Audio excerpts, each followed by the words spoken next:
People often tell me that I don't smile enough, but give me a good track and a good motorcycle, I'm grinning in the helmet.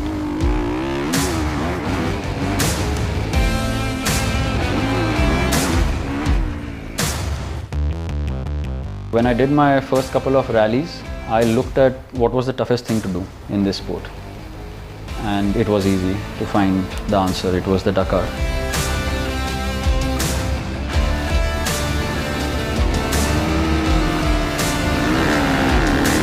I think the biggest mental barriers are basically betting on yourself and then putting all your finances into something like this, knowing that this could very well put you in a hospital.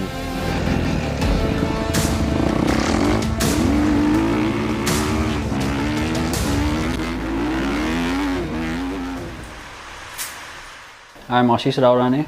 I'm a motorsport athlete competing in cross-country rally races across the world, and most notably I've been at the Dakar rally in the Malay Moto category, one of the few Indians that have actually ventured into that category. It's kind of my dream that more and more athletes from India make it to the Dakar and see what the rally raid world is about. 5 a.m. on a Friday. Too early for most people, but not for Ashish Raorane. The 42-year-old Indian rally raid athlete is all set for a morning of intense training at his off-piste racing academy training ground. Ashish has a simple goal: to compete in as many Dakar rallies as he can, going it alone as a privateer without the support of a factory team. It's a hard journey that's involved quitting his job in the Merchant Navy and switching professions to become a riding coach, training other rally hopefuls, but also training himself for his next tryst with the sand. Sand has a very peculiar way of teaching you lessons and putting you in your place. It'll really teach you not to take anything for granted. Like, you're cruising one moment and the next moment you plant your face down there. Ashish first got on an off-road motorcycle in 2015 and was instantly hooked. By the end of the next year, he'd gone rallying, competed in his first off-road rally raid event, the Raid di Himalaya, and decided he'd like to see how far he could go in the sport, all on his own. It's one of the few sports where, as an amateur, you can go and race against the top athletes in the world in the sport. When I did my first couple of rallies, I looked at what was the toughest thing to do in this sport. And it was easy to find the answer. It was the Dakar. And he began attacking his goals with a single-minded focus, even when he was on duty at sea. It marked a departure from the life he'd led until then. I wasn't a risk taker at all. But he soon realized the qualities he'd developed as a mariner came in handy for the sport he'd become obsessed with. The sea has taught me to be alone and still be able to find solutions. I think the quality of resilience kind of started building there, because I didn't want to quit what I had started and see it through. Once the decision had been made, there was no looking back. For me, I thought it was a midlife crisis, to be honest. And then it just became a crisis, like a big crisis. Now I've made my peace with it, I guess. He was a pretty big guy, and I told him, you see, you're going to kill yourself with this weight, right? And he said, okay, and he went to ship, and he was back in 3 months, 11 kgs lighter, just because I challenged him to lose that weight. For Ashish, it was a huge comfort that Tanya had his back no matter what. As someone venturing into motorsport at the age of 35, going from rookie to Dakar competitor was an immense endeavor, especially given that he needed to figure the sport out by himself. It is a super difficult challenge, especially for somebody who's that old, with no background in motorsport whatsoever, or the finances. It's a big chunk of money that you would put in. I think he did it all by himself as well, with a few sponsors. I have to admit, there has been hesitation and doubts. Like, you do wake up some mornings thinking about, is what I'm doing right? Thoughts that were hard to ignore ahead of his first marathon event, the Africa Eco Race in 2020. What I hadn't planned for, or let's say ever thought about, was that I would get something like dengue 2 weeks before the rally, and that's what happened. And I was in the hospital for 2 weeks, starting from like 11th of December, I remember, and the rally starting 2nd of Jan, right? So I came out of the hospital like 27th of December, and I was clearly told by the doctors that I should not be going to this rally. But for Ashish, giving up before the event began simply wasn't an option. The question to really ask is, if you stop now or if you give up now, would you be able to live with the outcome of that decision? And I think that's how I have kind of learned to make decisions now. That's what the sport has taught me, because if I give up now, okay, that's the easy way out now, and I would feel good for a while. But then what about tomorrow? Would that decision still make me happy? Recovering from illness was just one worrying aspect. As a privateer on a shoestring budget, his motorcycle was a compromise. Not a full-blown rally raid machine, but a KTM 450 EXC, an enduro bike fitted with an extra fuel tank. 8 days into the rally, things got tricky. I had some issues with the motorcycle and I was running out of fuel, so I had to stop. But the place where I stopped was literally middle of nowhere. And because it wasn't a medical emergency, I wasn't choppered out. I had to wait for the sweep truck to get there. But the sweep truck only got to me the next morning. So I spent the whole night in the cold desert. As the sun went down, it started getting really cold, chilly, and there was a sandstorm. And the other thing I had to worry about was then scorpions and snakes in the desert, because I saw a few just around sunset. I did my best to put into use whatever survival training I have, even from my background as a mariner. Once again, Ashish's experience battling stormy waters helped him battle misadventures in the shape-shifting sand. Sometimes we went like crazy 50-60 hours of work because you're in the middle of the ocean, you got to fix what's not running. I have always continued to work until I've solved the problem, but I never thought of it in those literal terms of, is that the spirit of never giving up? I guess that was there, but probably the motorsport angle has reinforced that or brought that out for me a little bit more. He spent a full 12 hours in solo survival mode. You never really think that, in today's day and age, you would ever come down to such a rudimentary thing of using a compass or just a rescue blanket. But that night it came to that. So yeah, I think it's an adventure I would remember all my life. The experience only strengthened Ashish's resolve to compete in Dakar 2021, and he began training for the event's toughest category, the Moto class, in which riders compete without a support crew. Instead, they have a box with spares and tools and service and repair their motorcycles on the go on their own. My first experience was that of isolation. You just feel so alone, because if there's a team, you move together, you have other riders with you. So it's a very lonely experience in the beginning. One of the things I quickly realized, and it's probably the mistake that most first-timers in Moto make, is if you keep pushing yourself to still go through that entire checklist every day at the expense of rest, that's not a good strategy to have, because the machine will take a lot more than actually the human can. The point was further driven home when CS Santosh, the first Indian rider ever to compete in the Dakar, suffered a horrific crash on the 4th stage of the same event. Santosh and I trained extensively before the Dakar 21 in Spain. We were there for 3 months training day in and day out together.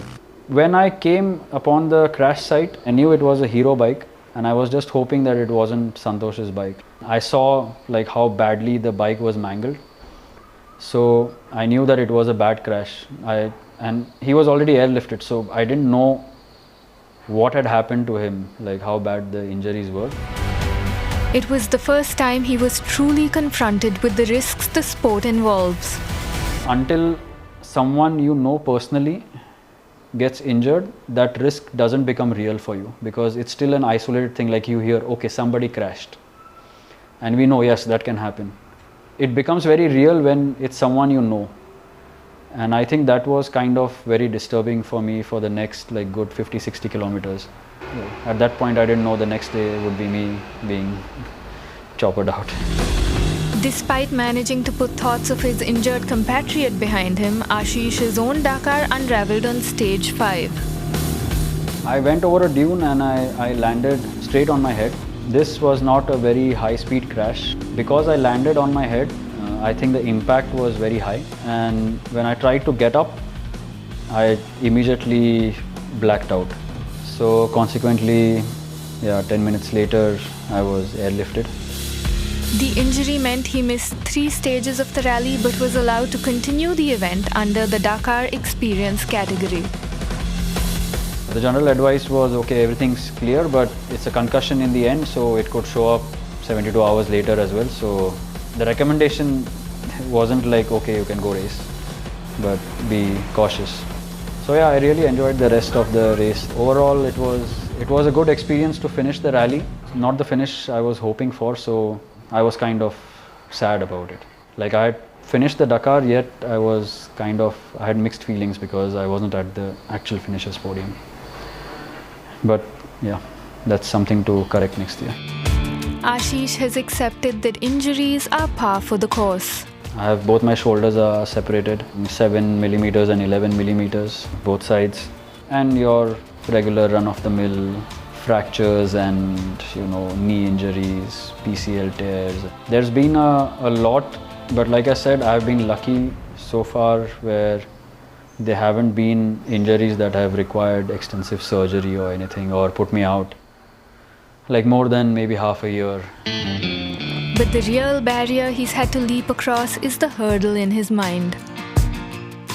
I think the biggest mental barriers are basically betting on yourself and then putting all your finances into something like this, knowing that this could very well put you in a hospital.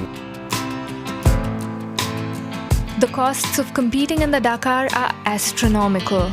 And as a privateer, finding the money to go racing is a constant battle, something that requires a lot of patience. It takes time to make your mark in the sport.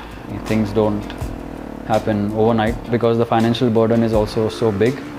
And when you're out there trying to garner sponsorships, things take very long to actually materialize. In 2021, Ashish funded 90% of his Dakar campaign himself, putting all the money he earned into the race. Things have since changed. This year looks way more promising on that front. So I think it's going to be exactly the opposite. I would hazard like 90% would be sponsored and then 10% through my funds. The privateer life means Ashish is used to doing things on his own. He's his own nutritionist and fitness trainer, he's his own mechanic, and everything happens in his apartment or at the off-road academy he founded nearby. I would like to be remembered as one of the best motorsport coaches rather than athletes, and that's what I'm working on now. Today you need to build that confidence with this soil, and then you will be okay on the dry.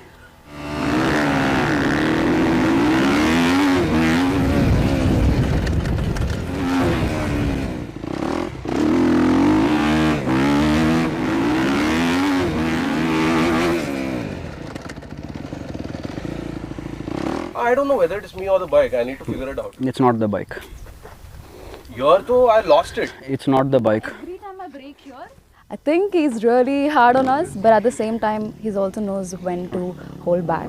And he's been super supportive from the start of my journey. I wouldn't be where I am or where I want to go without Ashish, I'd say.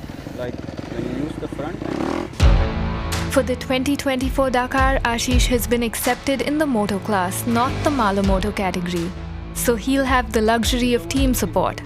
But he's got a sense of unfinished business when it comes to the event's most punishing category and hopes for another outing in the Malo-Moto class someday. Given that the Dakar itself is so tough and Malo-Moto kind of adds another layer of difficulty to it, so I've always wanted to do difficult things. In the meantime though, he's training in earnest for his next battle with the dunes and desert, with Tanya by his side. We've always done stuff together actually. It's nothing like I don't know about, and we always talk about stuff. So I knew what we were getting into. I didn't know how severe it was going to be, but yeah, I guess it worked out. Not having someone who is trying to talk you out of it, for example, because in the end, starting that late and then putting pretty much everything you earn into it, that's not a easy thing for anyone to accept. So I think without that support, probably I wouldn't have gone all in. To Ashish, the months of hard work, the financial burden of the Dakar, and the brutality of the event are simply part of the journey, worth it in his endless quest to reach an environment in which he truly thrives. People often tell me that I don't smile enough, but give me a good track and a good motorcycle, I'm grinning in the helmet. But even the devout question their faith. Sometimes I do wonder who invented this sport. I mean, there's so many forms of racing, right? But this is like really out there. I sometimes really wonder like why are we doing like cross-country rallying? Why not something else? The closest we have come to understanding it is this whole concept of you go through highs and lows, and I think that is what makes it so addictive. It's the highs and lows that keep you going back for it. I think the feeling of not just finishing a rally, but the feeling of just finishing every stage is really good. And I can't remember a single rally where the last 2 kilometers where I haven't cried in the helmet. It's just the emotion that you can't control.